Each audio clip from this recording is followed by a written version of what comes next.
नमस्कार, माझ्या अन्नपूर्णा रेसिपी चॅनलमध्ये आपले सहर्ष स्वागत आहे। आज मी तुम्हाला नवीन पदार्थ म्हणजे आता गुढीपाडवा जवळ आला आहे, तेव्हा गोड काहीतरी करायलाच पाहिजे, म्हणून आता फ्रूट कण करायचं म्हणून मी आता हे सर्व साहित्य आणलेलं आहे। ते कसं करायचं ते तुम्हाला दाखवते, साहित्य दाखवते तुम्हाला। हे फ्रूट कणसाठी हे काजू, बदाम, परत चारोळे, या गुलाबाच्या पंकुड्या, परत हे केशर आहे आणि हे दूध घेतलेलं आहे। दुधात केशर थोडं घातलेलं आहे आणि थोडंसं आपण घालून घ्यायचं आहे। आणि हे केळ आहे आणि हे आंब्याचा रस आहे आणि पेरू, द्राक्षे, साखर घेतली, तर साखर वाटून घेऊया आणि हा फूड कलर पण घेतलेला आहे। कसं करायचं ते दाखवते। आता मिक्सरमध्ये आपण साखर वाटून घेऊ।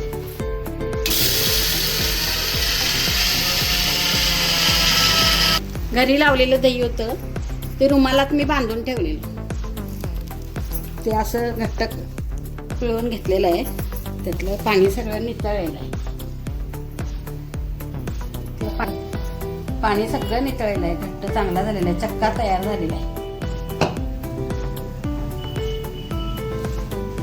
हे मस्तपैकी पाणी त्यातलं हे सगळं निघालेलं आहे, त्यामुळे जरासं आपण आता हे हलवून चांगलं घेऊया।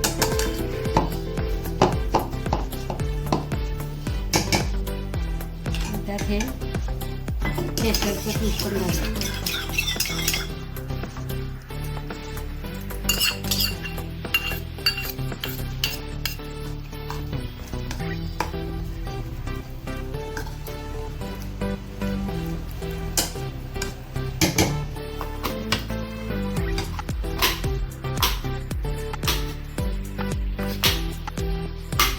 माझ्याकडे जे अवेलेबल आहेत फळं ते मी घेतलेले आहेत।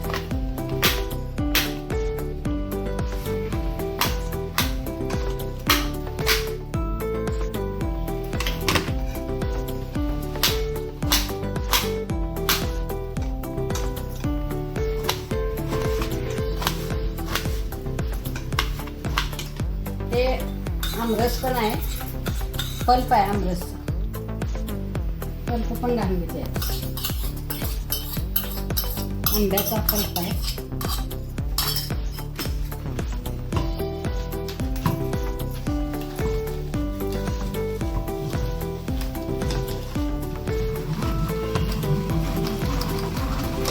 आता हलवून चांगलं मऊ करून घ्यायचं।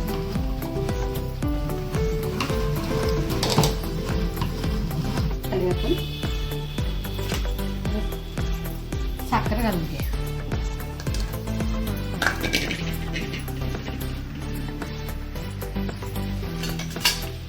आपल्या आवडीप्रमाणे जास्त गोड पाहिजे असतं तर जास्त द्यायचं। पिठी साखर आहे।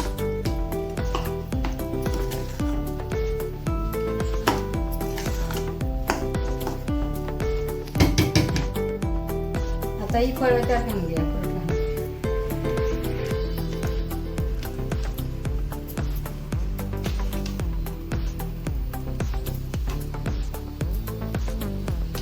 ड्रायफ्रूट घालून घ्या आपण, त्यात चारोळे घालून घ्या।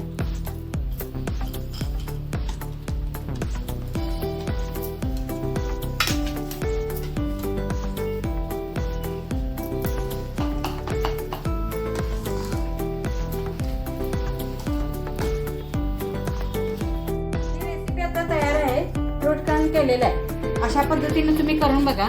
माझ्याकडे जे अवेलेबल होते फळं ती घातलेली आहेत मी, आणि अशा पद्धतीने करून बघा, छान होते। आवडलं तर कमेंट करा, सबस्क्राईब करा, लाईक करा, शेअर करा।